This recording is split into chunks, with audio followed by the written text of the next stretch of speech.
Bienvenidos, esta es la recapitulación por segmentos de Solo Negocios Radio, transmitido el 8 de octubre de 2025, donde Alejandro Sandoval Murillo, del espacio de Solo Negocios, desarrolla en el tema de derecho ambiental. Y este segmento es Batalla legal en curso sobre las leyes de divulgación relacionadas con el clima de California. Continuamos en Solo Negocios Radio, tercer segmento, y ahora vamos a tratar un artículo de la revista del Foro de la Facultad de Derecho de Harvard, sobre gobierno corporativo. El título, Batalla legal en curso sobre leyes de divulgación relacionadas con el clima en California. Este fue publicado el 1 de septiembre y pues lo vinculamos mucho nosotros a temas de gobierno corporativo, pero es un tema propiamente ambiental y jurídico de derecho de empresa.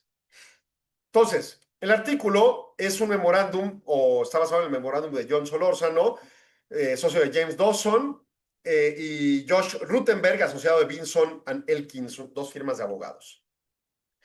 El análisis detalla el estado legal actual de los proyectos de la ley del Senado de California, la SB 253 y SB 261, así se llaman esas leyes, que es una legislación estatal de referencia sobre divulgación relacionada con el clima. El enfoque se centra en la decisión del 13 de agosto de 2025 del Tribunal de Distrito de Estados Unidos para el Distrito Central de California, que denegó una moción de interdicto preliminar solicitada por la Cámara de Comercio y codemandantes para detener la implementación de estas dos leyes. La decisión representa una victoria crítica, pero preliminar aún, para la divulgación corporativa obligatoria de sostenibilidad en la Unión Americana. A ver, las empresas poco a poco van teniendo obligaciones de divulgación, ya no solo de contención o actos de prevención en contra de daños al medio ambiente. Vamos a pensar en términos de derecho mexicano.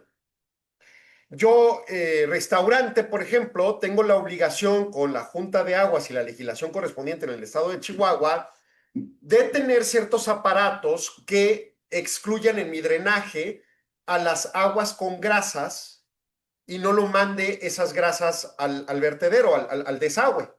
¿Por qué? Porque la inversión en desagüe está limitada presupuestariamente, lo sabemos. Nuestros gobiernos tienen muy poquito dinero para invertir adecuadamente en ese tipo de temas. Y entonces cada ratito tenemos estas calles que de repente hunden con lluvias muy sencillas o graves y se truenan las calles y se caen los coches y ha muerto gente en esos procesos porque se degradó la calidad del tubo donde va el desagüe, porque en ese desagüe no solo van los desechos orgánicos de los seres humanos, por ejemplo, de lavar trastes de un hogar, sino además de restaurantes que traen más grasas, más concentraciones y en algunos casos hasta ácidos y otros químicos. Y en esa lógica, esa degradación se acelera cuando hablamos de restaurantes que tienen una producción masiva contra un hogar, o de industrias, o de talleres mecánicos, o de comercios grandes, etcétera, etcétera.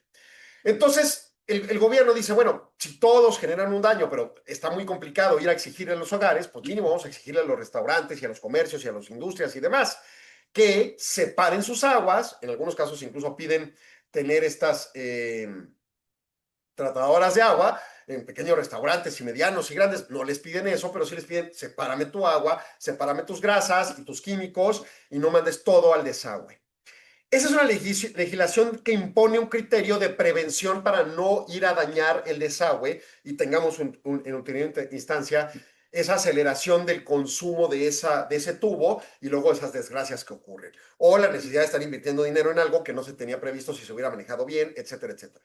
Temas presupuestarios gubernamentales. Y de nuevo ya no me meto en que sí se despilfarran dinero en mega edificios absurdos o trenes de doble piso y cuatro bocas y tonterías de esas. Bueno, ya olvídense de esas discusiones. Bueno, así es el gobierno.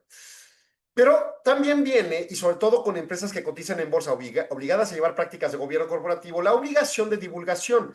¿Qué estás haciendo tú, gran consumidor de energía eléctrica o gran desechador de residuos o que tienes residuos tóxicos o lo que sea que hagas, pero en gran dimensión porque eres una gran empresa que cotiza en la bolsa o lo que sea, para divulgar a tus partes interesadas, sea gobiernos o sea propiamente inversores, cuánto dióxido de carbono tienes en emisión, como el tema que tratamos al principio, y dos, qué plan tienes para disminuir tu huella de carbono y tu emisión de dióxido de carbono. Y entonces esa divulgación es un hecho real y escuchamos estos temas de las divulgaciones y de las normas de información financiera. Ahorita el CINIF aquí en México trae mucho tema en ello.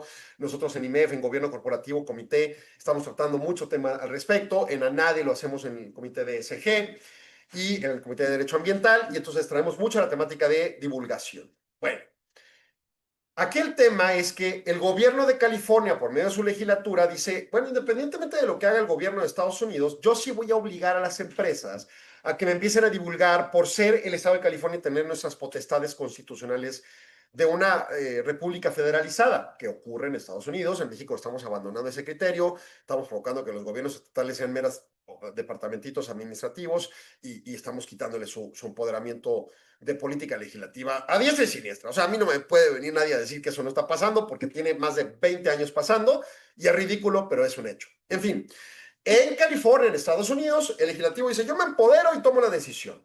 Quiero exigirle a las empresas criterios de divulgación a cierto nivel. Y la Cámara de Comercio dice, oye, esto me va a encarecer mi operación y no estoy de acuerdo, déjale esa materia a la federación y no me pidas estas cosas. Y el tribunal, en este caso, este tribunal de distrito, dice, como si fuera un amparo, aplico la suspensión a favor del gobierno y no suspendo, como si fuera un amparo, no suspendo, dejo que se implemente lo que resuelvo el juicio completo. Entonces, preliminarmente, la divulgación corporativa obligatoria de sostenibilidad se sostiene. Y es un primer buen paso para el gobierno de California en su noción de empoderamiento. Oye, es un costo a las empresas, sí, y quizá no sea correcto, veremos cómo se resuelve el juicio completo cuando termine, pero por el momento se sostiene preliminarmente esta posición. La misión del interdicto preliminar, que busca suspender la aplicación de las leyes mientras se impugne la constitucionalidad, se argumenta en base a tres fundamentos legales principales. Primero, los demandantes alegaron que las leyes violaban la primera enmienda de la Constitución de Estados Unidos al obligar a las empresas a participar en un discurso obligatorio, controvertido y no fáctico, no sustentado en hechos, dicen. Dos, afirmaron que las leyes estaban prevenidas por la ley federal y la Constitución de Estados Unidos, o sea que es un tema federal, por lo tanto no es una regulación estatal. Y tres, el desafío invoca la cláusula de comercio latente de la Constitución americana, alegando que las leyes regulan ilegalmente la actividad económica fuera del Estado, porque también impactan mecanismos de divulgación de las relaciones comerciales fuera del Estado. Y es un tema interesantísimo de extraterritorialidad que hoy en día se está poniendo de moda gracias a un gobierno en este planeta, el gobierno de Estados Unidos. Bien, ¿qué dice? Al abordar el desafío de la primera enmienda, el Tribunal de Distrito determinó primero que las divulgaciones corporativas obligatorias requeridas en las dos legislaciones deben clasificarse como discurso comercial compelido. Esta clasificación es fundamental porque el discurso comercial está sujeto a un nivel más bajo de escrutinio judicial en comparación con el discurso no comercial. Aplicando este escrutinio más bajo, el tribunal concluyó que los demandantes no logran demostrar que hay una alta probabilidad de éxito en su reclamo con respecto al uso de la primera enmienda constitucional en Estados Unidos. O sea, hace ponderaciones constitucionales y dice, tu derecho humano de aplicar la primera enmienda de la Constitución de Estados Unidos para decir que esto te obliga o no te obliga en un escenario sin sustentos fácticos o controversiales, no da suficiencia para validarte la aplicación de la primera enmienda. Eso que le está diciendo en principio. No está prejuzgando el juicio completo, pero le dice, como principio, no creo que vayas a poderlo comprobar y por lo tanto valido su aplicación. Respecto a la SB 261 que exige la divulgación de riesgos financieros relacionados con el clima, o sea, ¿cuál es el impacto de tu externalidad negativa climática en términos de dinero? El tribunal encontró que la legislatura de California adaptó la ley lo suficiente para satisfacer un interés legítimo de Estado. Que ojo, no es el mismo concepto de interés legítimo con respecto al amparo mexicano, pero está interesante cruzar la idea conceptual teórica al menos.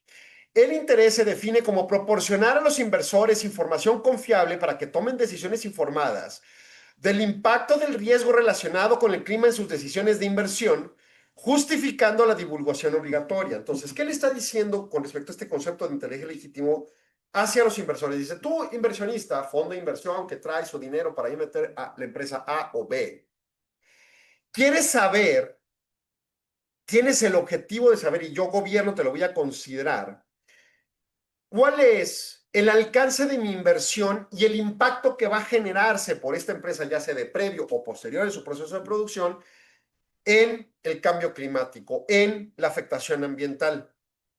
Y entonces en esa lógica le dice a estos demandantes o quejosos de este criterio constitucional, le dice, el legislador de California sí valida que es un interés legítimo sustantivo del Estado de California a su nivel legislativo estatal darle ese respaldo al inversionista. Yo no creo que eso lo validara la Corte Mexicana con respecto al detrimentado federalismo mexicano. O sea, el Congreso del Estado de Chihuahua jamás podría meter la mano. Estoy viendo por los inversores. Le va a decir el Congreso, la Corte de México, no, pues tú qué, tú no tienes nada que ver con los inversores. Y seguramente tiene mucho que ver, pero la fórmula como hemos destruido nuestra Constitución federalizadamente no daría para eso. Y el Estados Unidos lo sostiene. Con respecto a los reclamos restantes, la prevención federal y violación de la cláusula de comercio latente, el tribunal determinó que los demandantes no presentan pruebas suficientes para demostrar una probabilidad de éxito en el fondo del asunto. El rechazo de del tribunal a los 3 argumentos permite que los mandatos de divulgación climática permanezcan en vigor mientras el juicio dura y aún así tienen oportunidad con sus pruebas de comprobar lo correspondiente, pero no aplicaron la suspensión. Es importante que los líderes organizacionales noten el estado procesal del litigio. Las órdenes que conceden o deniegan interdictos preliminares son apelables. O sea, esto también puede ser apelable, esta no suspensión.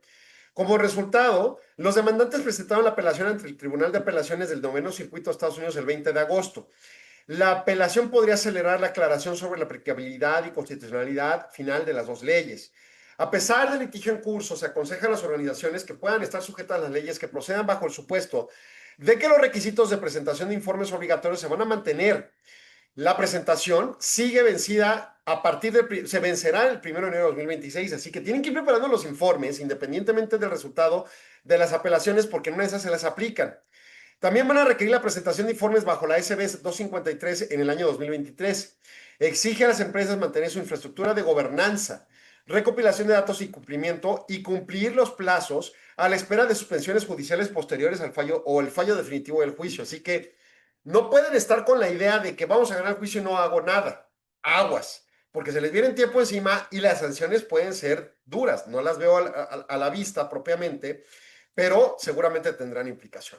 Bueno, vamos a irnos a un corte y vamos a regresar con Mónica Febles, quien es parte del IMEF y del proyecto de Mujeres Líderes, esta entrevista sobre finanzas sustentables como estrategia para la mitigación de riesgos, haciendo de este programa un programa en donde vemos leyes imponibles, criterios contra el gobierno en el caso de la resolución de la Corte y alternativas adecuadas del uso de tecnología para aplicar los criterios de cambio climático por las empresas. Y Mónica va a darnos su punto de vista sobre esta contextualidad. Entonces, nos vemos en unos segundos. No se vaya, sigan Solo Negocios.